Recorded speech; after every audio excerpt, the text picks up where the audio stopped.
Hello, ako nga pala si Kuis Gift. Hindi ako tamad, pero kailangan ko maging tamad. At paano ko gagawin yun? Tara, samahan niyo ako.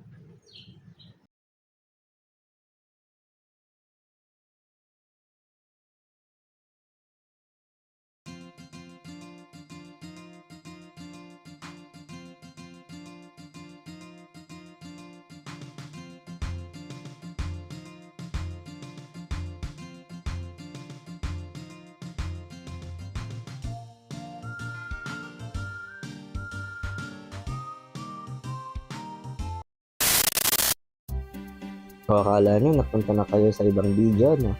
Nagkakamali kayo. Familiar ba kayo sa pinakita kong intro kanina? O yung Harvest Moon Back to Nature? Marahil ang makaka-relate dito ay yung mga batang 90s at early 20s. Ito lang naman ang larong nagpaubos oras sa ating mga kabataan nung panahon iyon. Dahil hindi naman lahat ay meron ng Android phones ng panahon na iyon dahil ang cellphone lang natin noon ay yung mga ditipad lamang. At di pa uso ang wifi o ang internet na meron tayo ngayon. Kaya itong bagay ang nag-uubos oras sa atin at naglilibang sa atin. Diyan nga pala mga kuys, meron akong nilalaro na Harvest Moon Home Sweet Home. At yan ay ginawa ng Natsumi Company o yung gumawa ng mga nalalaro na natin Harvest Moon noon pa. Nakakagulat nga na masusundan pa yung larong yan. At ito ay malalaro nyo sa inyong Android at iOS. Ito ay madadownload sa Play Store at App Store niyo. Yan nga pala mga kuys, ina-inspired ako at parang gusto ko gawin ito sa totoong buhay.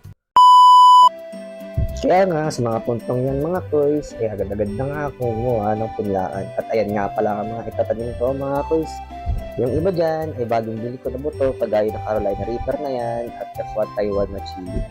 At yung ibang buto dyan, nung una pa namin pinatayo sa mga nakaraan pang tanim ng aking mga magulang. Alam niyo ba mga kuys na hindi kailangan gumastos sa paggawa ng punlaan? Kasi yung iba, magbibili ng punlaan. Pero ako, ito lang ang ginawa ko mga kuys. Kumuha nga lang pala ako dyan ng dahon ng saging dahil marami ng dahon ng saging, apuno ng saging sa paligid namin at binilog ko lang ito at ginawa ko ito punlaan, kagaya niyan.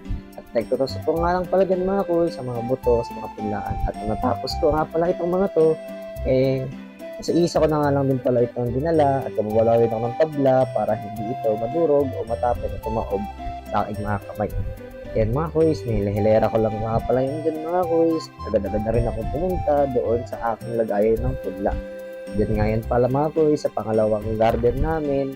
Doon ko pala nilagay ang ating punla para ito ay safety dahil ito ay napapalibutan ng net at hindi ito makakahig ng ating mga manok na gala. Yan nga pala mga kuys, ay pinagsama-sama ko lang sila depende sa kanilang mga uri o pagkakaklase. Sa isang banda, ay ang aking mama, tinulungan na rin akong mag-garden at nilinisan niya na rin yung mga lumang balag o yung mga lumang apangan ng mga gumagapang nating halaman upang mataniman na ito ng mga bagong tanim at magsibol ito na mas magandang tubo. Kung nga pala mga kuys, pinagkukuha ko na lang din yung mga kahoy na pinagtatanggal ni mama para gawing panggatong dahil sayang din ito at ito ay hatiin lang natin sa ilang piraso. Hinakot ko nga lang pala yan dyan sa aking gatungan o sa aking sibakan ng panggatong. At dyan nga pala mga kuys, nilera ko lang yun para hindi nakakalat. At paglipas nga ng ilang minuto, tapos na ito. Ayan mga kuys, natanggalan natin ang mga damo at ang mga hindi kailangan na makaka-apekto sa ating tanim. Makalipas nga lang ng araw mga kuys, ang mama ko naman ay gumagawa ng walis tingting. Wala kasi siya ibang magawa at hindi pa pwedeng buhat ng mabibigat, kaya yan ang kanyang ginawa. Meron nga pala kami tanim na puno ng nyug dyan sa paligid lang din ng kubo. Diyan nga pala yung tinungan ni mama mga kuys at dito rin sa kabila na medyo malayo ng onte. At ayan mga kuys, makakatipid tayo sa walis tingting. Marami-rami nga rin palang nagawa si mama mga kuys. Ganyan nga lang pala yung pagtanggal ng mga kuys sa dahon. Yang lang niya sa pinakasanga at nakagawa na rin si mama ng pang dalawang set ng walis tingting. O diba mga kuys, malaking tipid na rin ito. Kasi gasino na rin kung bibili tayo dito sa palengke. Papatuyuin na natin ito ng ilang araw sa arawan. Ayun mga kuys, mga lipas nga ng ilang araw, binalikan natin ang ating punlaan. May apat na klase tayo ng uri ng mga tanim. Yan nga pala mga kuys, ay yung Carolina Reaper natin na tumutubo na. Yung ating Taiwan F1 na chili, meron palang ilan na tumutubo. Yan nga pala yung mga kuys, at yan nga pala mga kuys, mga talong na pinunla ko na rin, na hindi na makita sa video. At yung nasa huling part din ng mga kuys, sitaw nga pala yan mga kuys, yung maiiksi, o yung native na sitaw kung tawagin sa amin. Yung didiligan mo lang din pala ito mga kuys, para magsibulan sila at mailipat na natin sa kabilang garden. Yung mga ganitong bagay nga pala mga kuys, nakaka-relax din at hindi naman ito nakakapagod, kaya ayos din ito, may rekomenda sa mga kagaya kung magpapagaling. Dahil bukod sa nakaka-relax ito, ay nakaka-gan din ng ginhawa. Yan nga pala mga kuys, pagdidilig-diligan ko lang ito at sigurado ko na nagdiligan ito sa araw-araw para hindi sila mamatay at siguradong tumubo sila ng malusog. Yan nga lang pala yung ginagawa ko mga kuys. Sarap isipin na yung dating nilalaro ko lang, di pwede marinig sa totoong buhay.